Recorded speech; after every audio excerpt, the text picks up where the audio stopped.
Yeah, so everyone's kind of been on this agile testing buzz or agile sprints and agile, and everyone's kind of hearing this agile buzzwords. But the one thing that kind of doesn't marry well with agile is automation, right? And we've kind of had these challenges at Allen Gray for a good few years now. And the problem is, there's always like, I've heard this conversation when I talk to people about like, how do you do agile? And how do you kind of automate up front and kind of build this culture within your teams about automating? And everyone's about saying that like agile is doesn't work if you don't do automation in your sprint, sign up your stories, right? There's always this catch-up sprint or this follow-up sprint that catches up with the automation later on.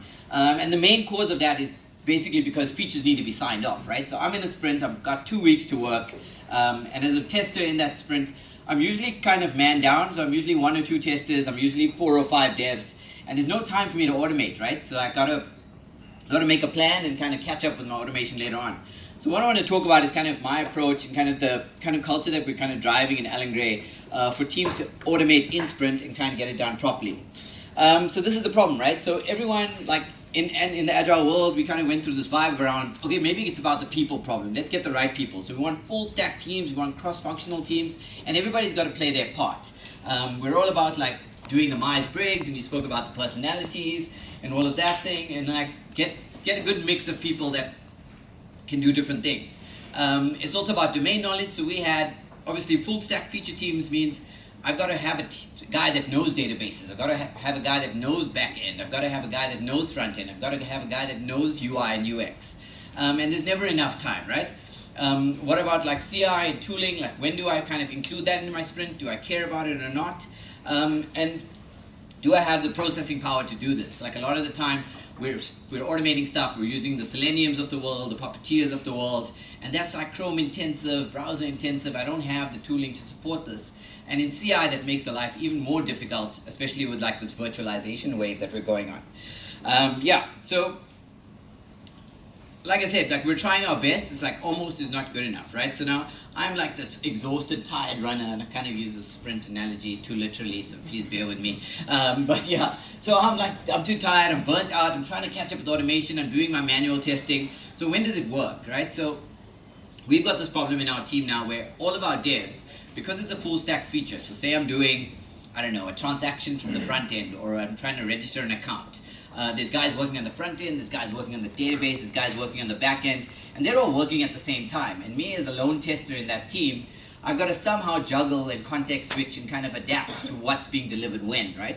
And it's quite complicated. And eventually I end up spending hours and hours of overtime trying to retrofit my tests to satisfy what the devs are putting in. Because as everyone knows, testing becomes the bottleneck, right? The dev work is all done, and then they want to sign off the sprint, and it's done, right? So that's what happens at stand-up almost every other day in our teams.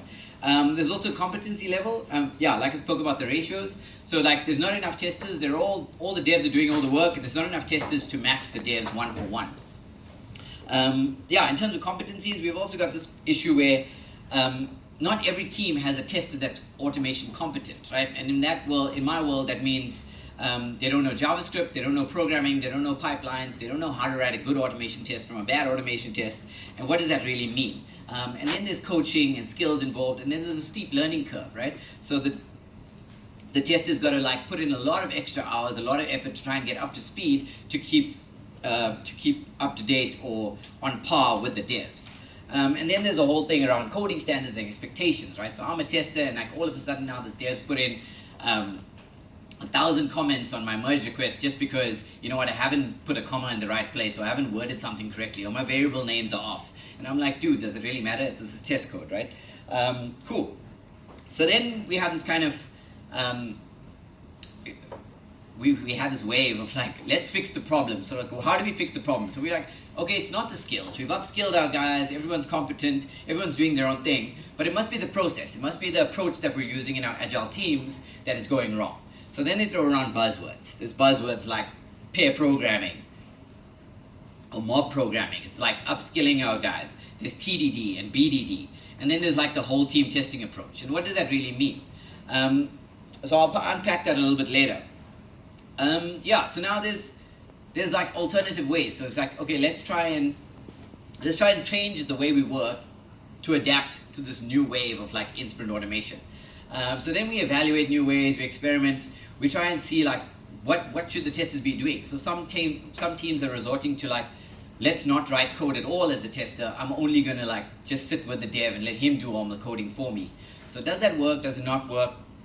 There's pros and cons to each. And obviously change is difficult. If a team is kind of geared towards delivery and geared towards working in a certain way, how all of a sudden do you tell a dev, hey, stop doing what you're doing, take off your headphones and let me sit with you so that I can like kind of figure out what you're doing and we can write good test code, right?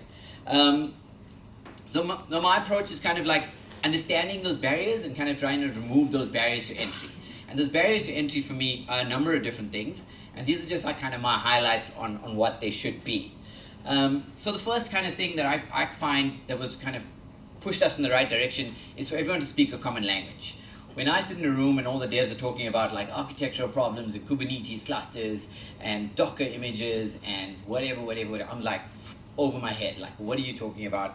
How the hell do I know like what's instantiation and like abstraction in code, and like it's all like weird concepts that are not going on me. So like there's definitely a learning curve there for people to kind of speak the same language and dumb it down from the dev side and maybe testers to upskill. So I think that's definitely some place that we as testers or automation testers are trying to automate in Sprint need to pick up.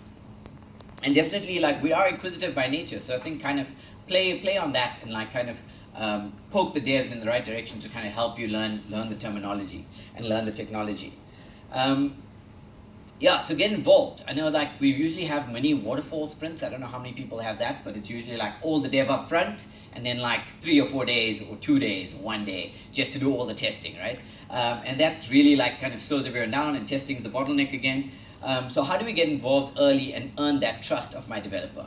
How do we say that I'm writing this test that's kind of adding value to this repo and we need to like kind of work on this together? So spending time looking at code reviews, looking at merge requests or pull requests that devs are putting in, understanding how they've implemented the code kind of helps you a bit better. Like a small example would be, I don't know, if they said like, the length is greater than 100, then do this.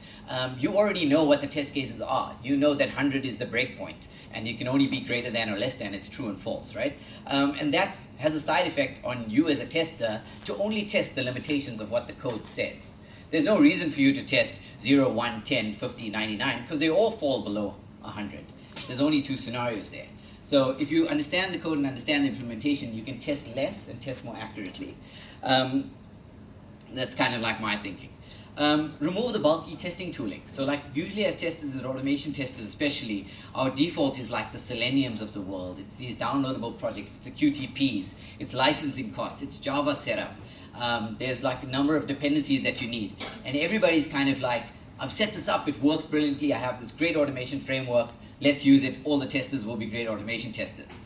It doesn't work if only one person knows how to set it up, if one person knows how to use it, and if like the only people that can actually run these things are the testers. So you've gone to all the testers' machines, you've set it all up, everyone's got the code, but that doesn't help the devs. And in our world, if you tell a dev, please go download Postman to do a SOAP request and like kind of see that it comes back, he's gonna be like, what? When? How? No, I write code. Like my IDE is IntelliJ, my IDE is Visual Studio. I'm not gonna do that stuff, you write it. And then you're gonna end up with this big backlog of testing to do.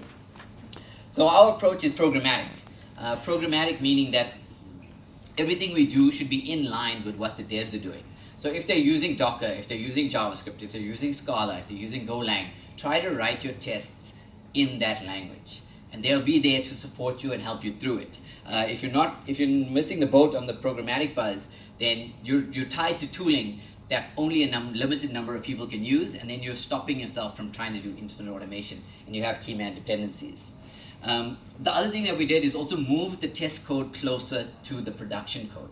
And what that means is that if I have an app or an API or a service that I'm doing, usually the test code is in another repo sitting in another like server somewhere that only can run on this one build machine at one time, and then the devs are going ahead of you and you can only run your tests during the night or somewhere else, and it doesn't play nicely. So if you move those tests closer to the production code, whenever they build or commit or make a change, you can run your tests in line with them, and then it kind of it makes him feel the burn, and in that I mean, the tests are failing, you're not around, you're already gone home for the day, or they're in there really early in the morning. They have to get their hands dirty with the code. They have to get in there because they want their build to pass, they want to put in that merge request, and they want people to move forward. Right, and the last one, well, not the last one, but yeah, test code is not feature code. And what I mean by that is the standards and the discipline and the style that you code in doesn't necessarily have to be exactly the same as the way you develop. So a lot of the time our developers are like putting in comments like, oh, please use this map function, or please use this filter, or use that flat map, and we're like, I don't need that. My code works, like what's the problem here? So there's kind of a happy medium there that you have to decide with your team or decide with the developers around what's the best way for a tester to be productive but still add value to this repo. Yeah, and it doesn't always have to be the driest. So sometimes, like, I don't know if you guys know the dry concept of code, but it's like don't repeat yourself. And if you, in developer world, like you're always repeating it, you're trying to like abstract the code to like different layers. You're trying to like go like 3 levels deep, and to debug for a tester is almost next to impossible, and he has to get a dev in. Whereas if he's writing test code, try to keep the test code clean, keep all the test functions like in one file, and not try to like abstract too much, because it doesn't have to be the driest. It's not production code. Yeah, and also the other thing is like be realistic with what your tester levels are. So if your tester in your team is a more junior or to intermediate guy, like don't bombard him with like comments or merge requests or fixes that he needs to do, because he's going to lose motivation really quickly. He's not going to gain any momentum. He's not going to want to write these tests anymore, and then eventually they're going to get skipped and then deleted from the pipeline. It's never going to happen. The one point I found like kind of still holds strong, and I'm still trying to figure out like how to alleviate this, but testers have this like attachment to their code. If you wrote a test, the only person that can fix the test is you, the only person that maintains the test is you, and the only person that will ever contribute more tests to this repo is you as well.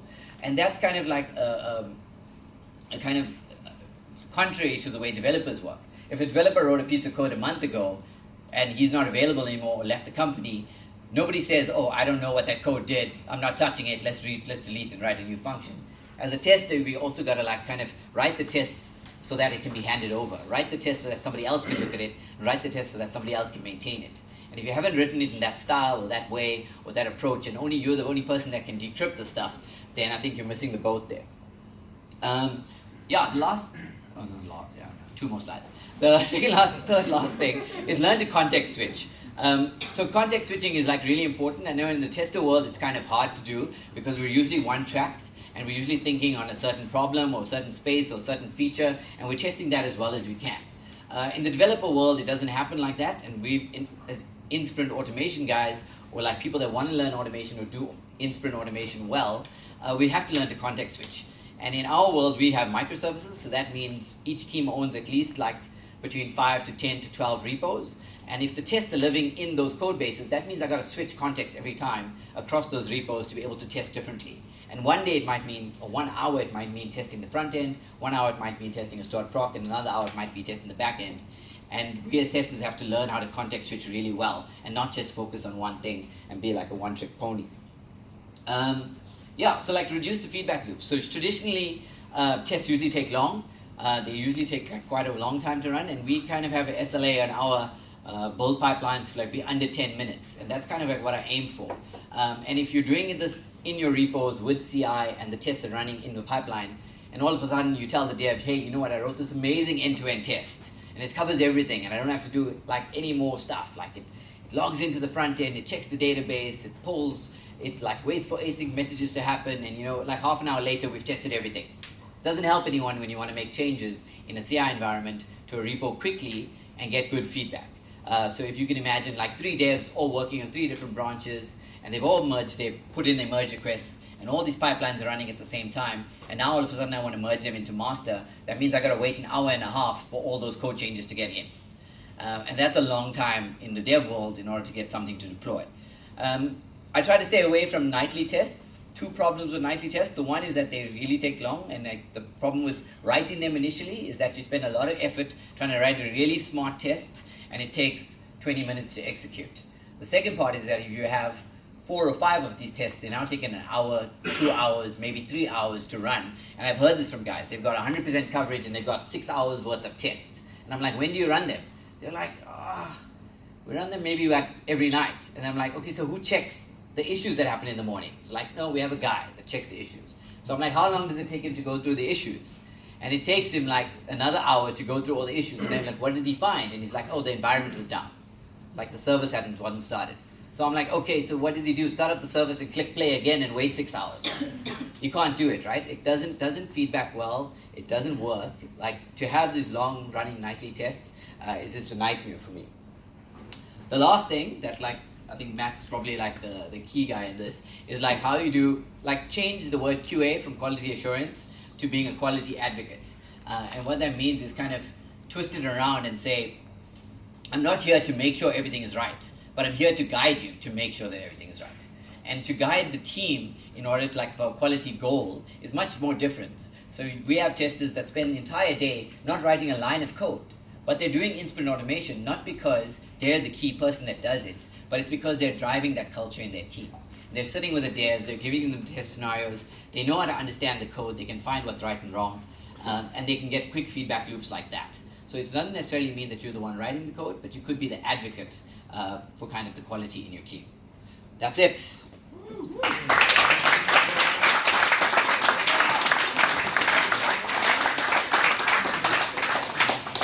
What a legend.